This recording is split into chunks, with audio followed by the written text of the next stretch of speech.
दो तीन ने अमृत वेले के बारे में प्रश्न पूछा है कि दादी आप अमृत वेले में क्या अनुभव करते हैं? क्या हमें भी ज्ञान का मनन करना चाहिए या उस समय हमको केवल मनसा दान करना चाहिए या केवल बाबा मनसा यो दान मनसा दान करना है या बाबा से बातें करनी है या ज्ञान का मनन करना है?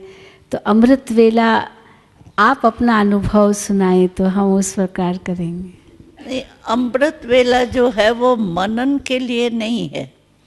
अगर हमारा कोई व्यर्थ संकल्प चलता है, मानो कोई अगले जन्म का कुछ किया हुआ होता है, कोई समस्या आई हुई होती है या कोई ऐसी बात हमारे से हो जाती है जो सोने के बाद भी वो आत्मा में समाया हुआ होता है, तो कभी व्यर्थ संकल्प आ जाते हैं या सेवा के संकल्प ज़्यादा चलते हैं।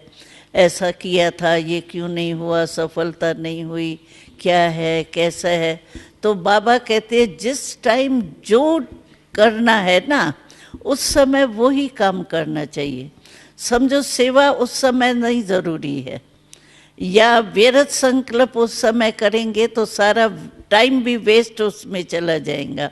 उस समय हमारी स्टेज है, मैं बाबा से करेंट लेके आत्मा रूप में पहले स्थित हो जाए। मैं आत्मा हूँ और बाबा से कनेक्शन जुटा हुआ है और बाबा से जो शक्ति मिल रही है वो ऑटोमेटिकली हमारी फैल रही है। मैं दे रही हूँ नहीं दे रही हूँ ये संकल्प भी नहीं। नेचुरल है। लाइट हाउस जो होता है वो सोचता है कि मैं लाइट दे रहा हूँ, ऑटोमेटिकली लाइट हाउस है, वो लाइट उसकी फैलेंगी।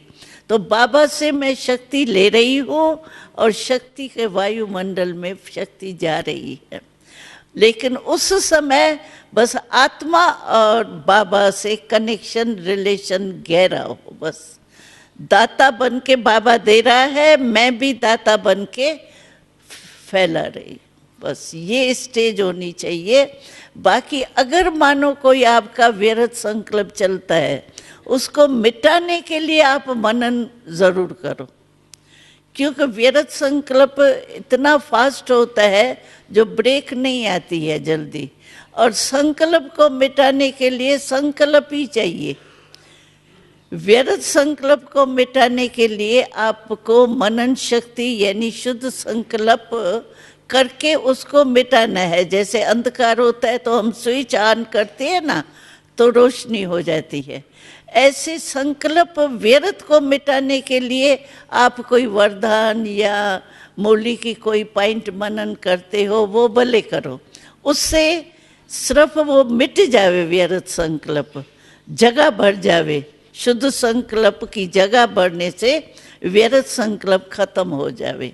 बाकी वैसे जो है वो हमको संकल्प वहाँ उस समय ये व्यर्थ या कोई शुभ मनन करने की आवश्यकता नहीं है। अमृत वेला हमको खुद बल भर के देने की बात है। जितना हम कनेक्शन खुद में भरेंगे ना, उतना ऑटोमेटिकली हमारा फैलेगा। रोहरियान करने की भी ज़रूरत नहीं है। बाबा देख ही रहा है, बच्ची बहुत अच्छा बैठी है, कनेक्शन लगा हुआ है, सखाश मिल रही है। रोहरियान करने की व्यर्थ संकल्प है या स्थिति टिकती नहीं है, उसके लिए ये दूसरा साधन है। रोहरियान, मनन, ये सेकंड स्टेज है। 4 स्टेज है ना। पहली स्टेज है बस आत्मा परमात्मा में लीन हो गई, माना लव में लीन हो गई, शक्तियाँ लेने में ही लीन हो गई, बिजी हो गई।